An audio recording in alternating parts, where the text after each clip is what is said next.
Қайырлы күн, мен Тараздан хостелындамын және мен Тараздан Оралға пойызбен барайын деп жатырмын.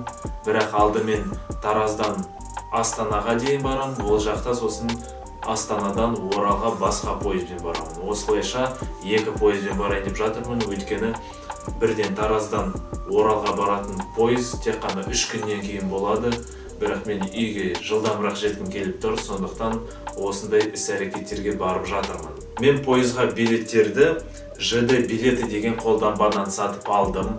Қазір сіздерге соны көрсетіп жіберемін. ЖД билеті қолданба бұл авиата компаниясы жасаған қолданба. Тараздан Нұр-Сұлтанға міне 22-сі дейміз мысалға, билетті іздейміз.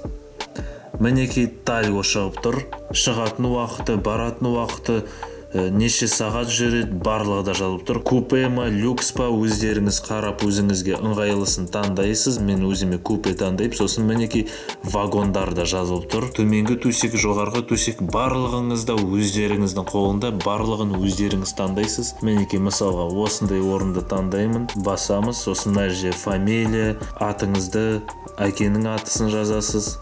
Туған жылы, куәлік, барлығын толтырасыз, енді сосын әрі қарай асып, ақшасын төлейсіз де болды. Мысалға, мінекей менің билетім. Мына жерде назар аударыңыз.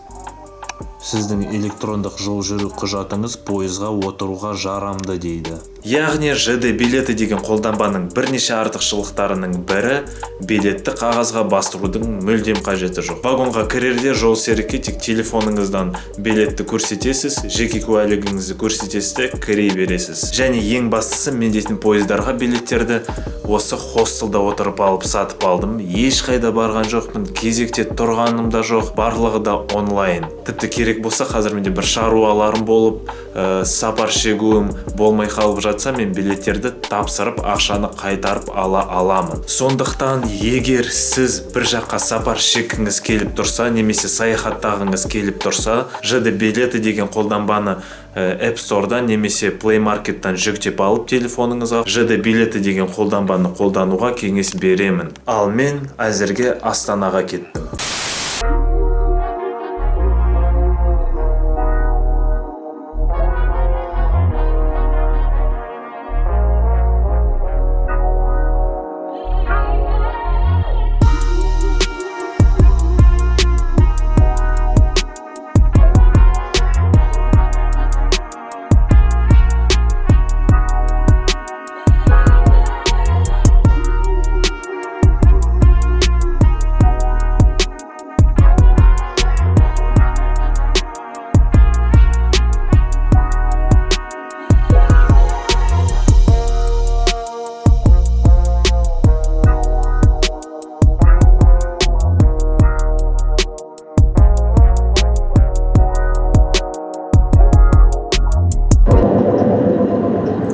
Мен қазір мұнда платформа жаққа жақындадым. Қазақстан мен Үндістан пойыздарын салыстырғым келіп тұр. Айырмашылығы неде екен? Соңғы рет мен пойызбен Үндістанда болғанда жүрдім. Бұл дейтін Мумбайдан Гоаға барған кез. Тараздан Астанаға Тальгомен барамын. Астанадан Оралға мен кәдімгі ескі пойызбен барамын. Сол жерде де салыстырып қараймыз. Үндістан мен Қазақстан пойыздары қандай екенін.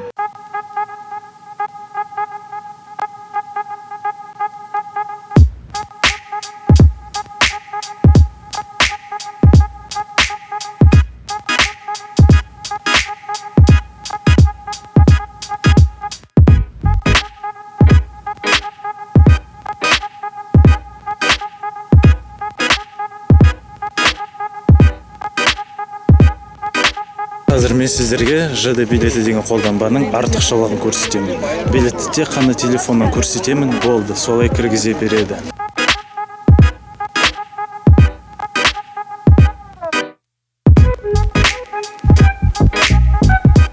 Мінекей мынаның іші осындай өте тар. Бірақ бәрі жап-жаңа. Қазір мен сіздерге сол купенің ішін көрсетемін. Ол жақта адамдар отыр, сондықтан кішкене ыңғайсыз болып жатыр. Мінекей вагонның іші, купенің іші осындай. Сосын кейінірек менің орным осы 10-шы орын. Сосын кейінірек осыны түсіріп ашамын, сіздерге көрсетемін қандай екенін.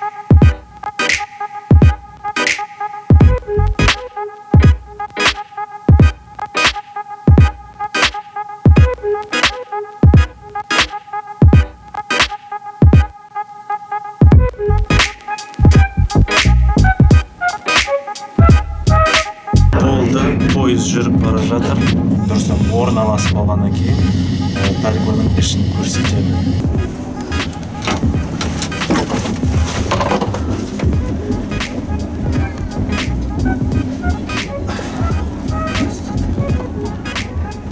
Мында пойызда тегін Wi-Fi бар. Мына құрылғыны осындай Wi-Fi-ға, КТЗ-ға қосылып, в пути KZ деген сайтқа кіріп, киноларды, тағы бір бағдарламаларды, документалдық бағдарламаларды көруге болады.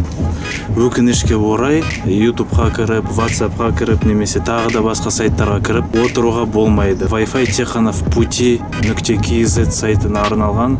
Мына жақта осындай бірнеше фильмдер бар, осындай шетел фильмдері бар. Мына отель Мумбай деген бар, мысалға. Қазақ туризмнің видеолары бар, және мультфильмдер бар. Мінекей осындай керемет жағдай ұйымдастырылған мында.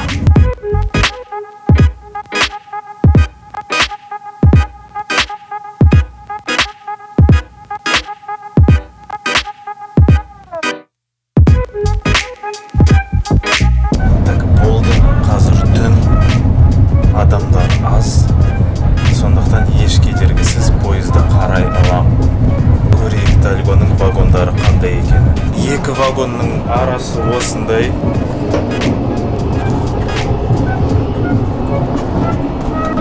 Мына жақта су. Вау! Мына жақта су ішуге болады.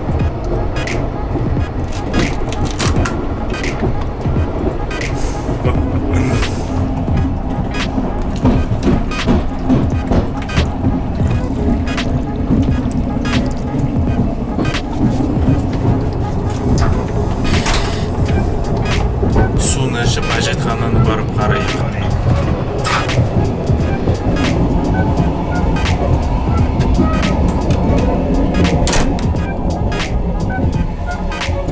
Әжетханасы осындай.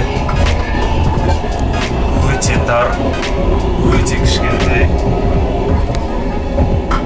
Суны қалай ағызады?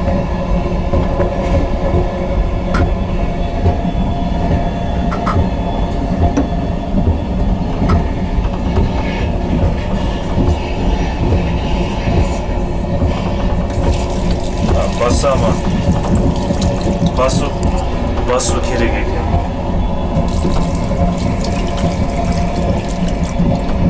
Басқаннан кейін шамамен 5 секунд ағатта болды. Яғни оны суды тоқтату үшін қайтып басудың қажеті жоқ. Бұл өте дұрыс. Гигиеналық жағынан оны қайтып басып құлды ластаудың қажеті жоқ.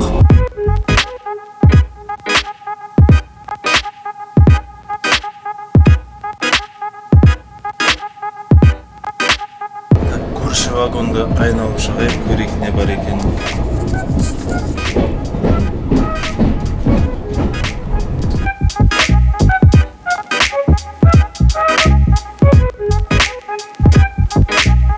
Тальголарда плацкарт деген жоқ екен. Өйткені билет сатып алып жатқанда тек қана купе мен люкс болды, ал плацкарт жоқ мында. Мінекей асхана.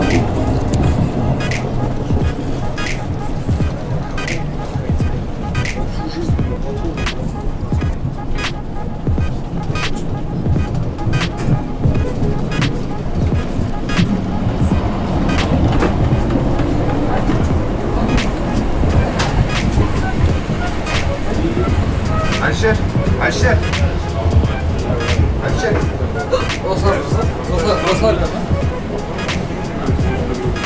С тобой еще.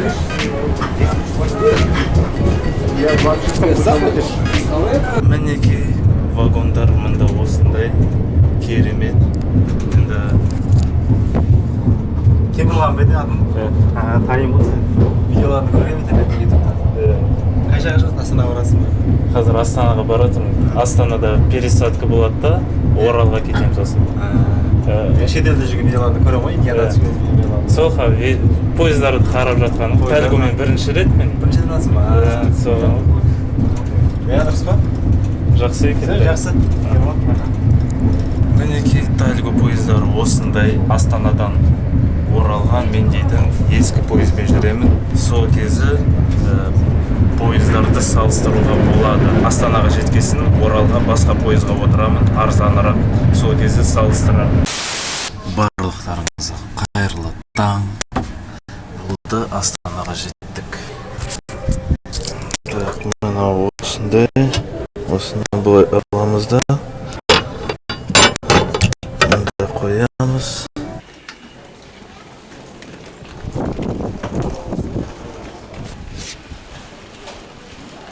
Сырт дейтін өте сап салқын. Жалпы Тальго дейтін мені осындай Тальго деген поезд. Қазір енді үстіме сумкадан киім алып шығу керек. Так, болды, мінекей Тальго осындай. Оны әрине Үндістанда мен жүрген поездармен салыстыруға болмайды. Үндістанда да керемет поездар бар. Ондаймен мен тек жүріп көрмедім.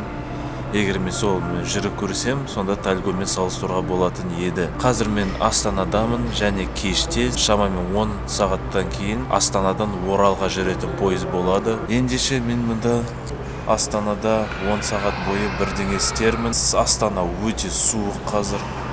Таразда жаз болып тұрса, міне Астанаға келіп қалдым. Мына жақта кәдімгі күздің нағыз күзі. Жарайды енді.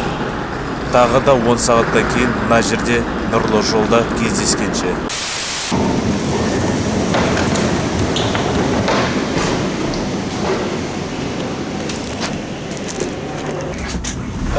Үш 26 жыл.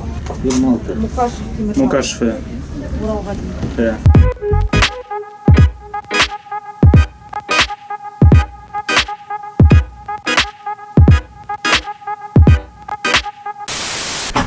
Қайырлы таң, мінекей таң да атты. Түнде жақсы ұйықтаған сияқтымын, бірақ басында ойладым, ыңғайсыз бола ма деп. Қазір енді осы вагонның әжетханасын көреміз және басқа вагондарға барып, осы пойыздың плацкартын көріп қайтамыз. Кеттік.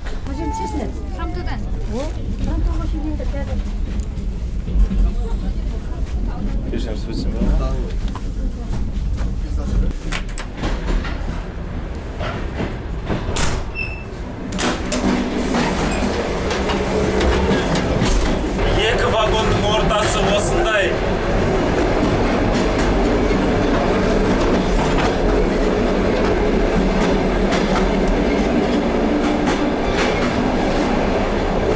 Былай байқайтын болсақ, мына жері өте таза осындай. Негізі пойыздың барлығы өте таза. Мысалы, үндіс пойыздарда қол жуатын жер осындай жерде орналасқан. Раковина дейтін үнемі лас. Мына жерде су төгіліп жатады. Үнемі балшық лас болып тұрады. Оған қоса есіктері екі жағында да ашық тұрады. Ал мұнда есік дейтін ашылады тек қана тоқтаған кезде. Енді мен плацкарт вагондарға бара жатырмын. Ол дейтін 10-шы вагонның ар жағында. Өйткені плацкарт 11-шы вагоннан әрі қарай кете береді.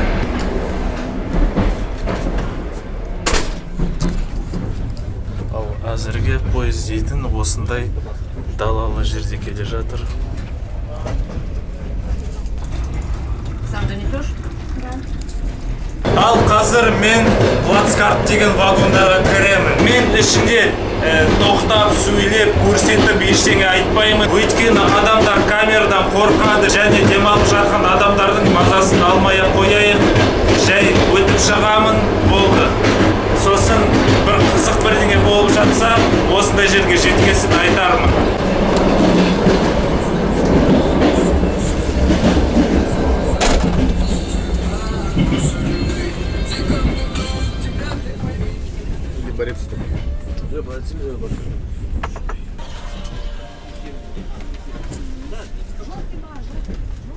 Не желтый, типа Оранжевый марка.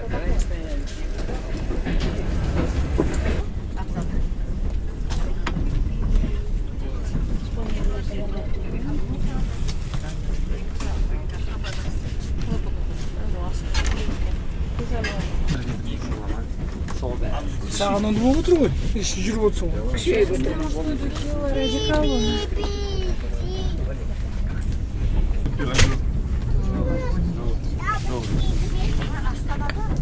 Любой садақа, любой тойда бір жыл сояды. Китайский айдап жатыр. Ал енді қазақ пойыздарындағы әжетхананы көрейік.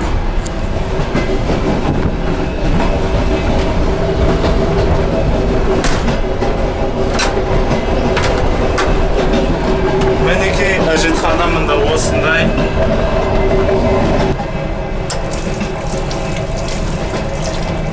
Үндіс пойыздарында да осылай ағады. Ал Тальгода басасын, жуасын, 5 секунд ағатта болды, сонымен тоқтайды. Өте ыңғайлы. Мына жерде осындай сұйық сабын да бар. Ішуге жарамсыз су.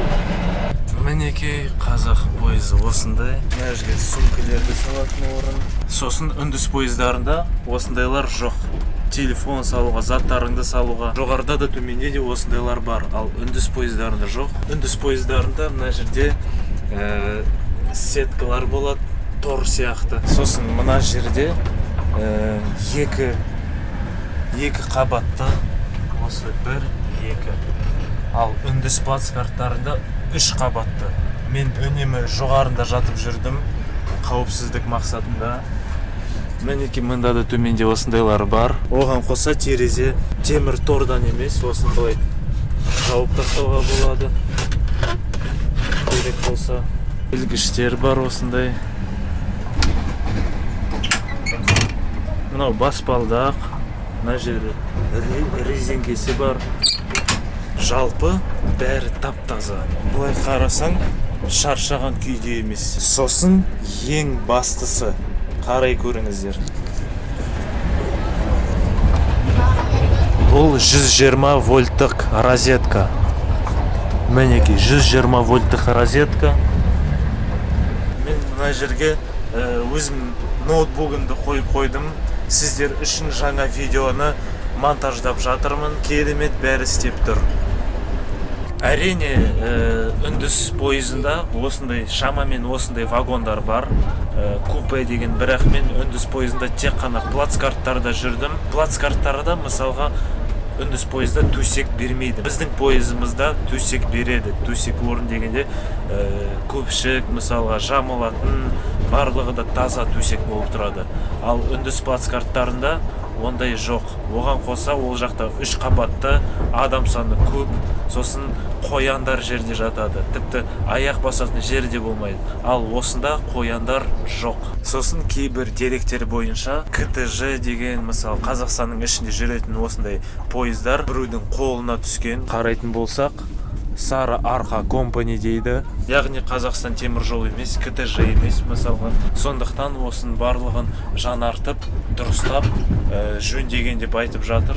Ол жағын дәл білмеймін, ол жағынан хабарым аса жоқ. Сондықтан бұлай қазір мен көріп тұрғаным бойынша 2020 жылдың қыркүйек айының ортасында мінекей жағдай осындай. Барлығы да керемет, таза, күтімді, жол жүруге ыңғайлы. Қазір бір жерге тоқтадық. Шығып келейік, көрейік не бар екен. Бір жерден пирожки андай-мындай алсам жақсы болар еді. Мен қазір түкте білмеймін, қай жақтамын, қандай станция мынау. Каспиймен төлеуге бола ма? Я была. Снекерс беріңіз. Мындай тұр. Семечка. Осы, су. Түсті ма? Дұрыс, мен көтеремін. Рахмет жолың.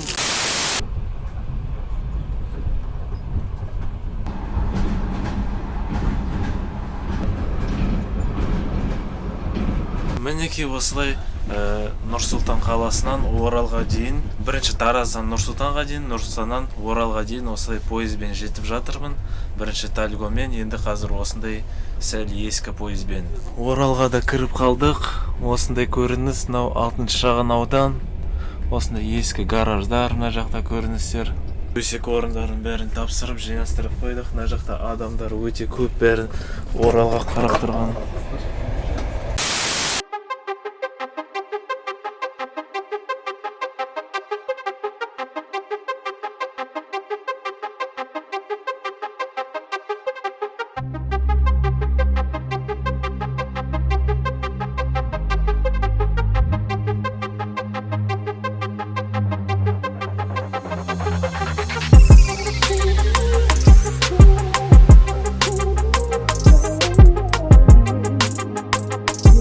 Болды, мен Оралдамын, мен үйдемін. Саяхатым осылай аяқталды. Саяхаттап осылай Оралға пойызбен жеткенше осы сәтті пайдалана отырып, мен дейтін қазақ пойызы мен үндіс пойызын салыстырып жіберген жайым бар. Менің Үндістандағы сапарымды көрдіңіздер деп үміттенемін. Сол кезде мен дейтін Үндістанда бір қаладан екінші қалаға үндіс плацкартымен жүрдім. Осылайша сіз қазақ пойызы мен үндіс пойызының айырмашылығын айқын байқай аласыздар. Ендеше болды, саяхатым осы жерден аяқталады. Тағы да алда видеолар болады. Күтіңіздер, менің каналыма міндетті түрде жазылыңыздар. Болды, көріскенше.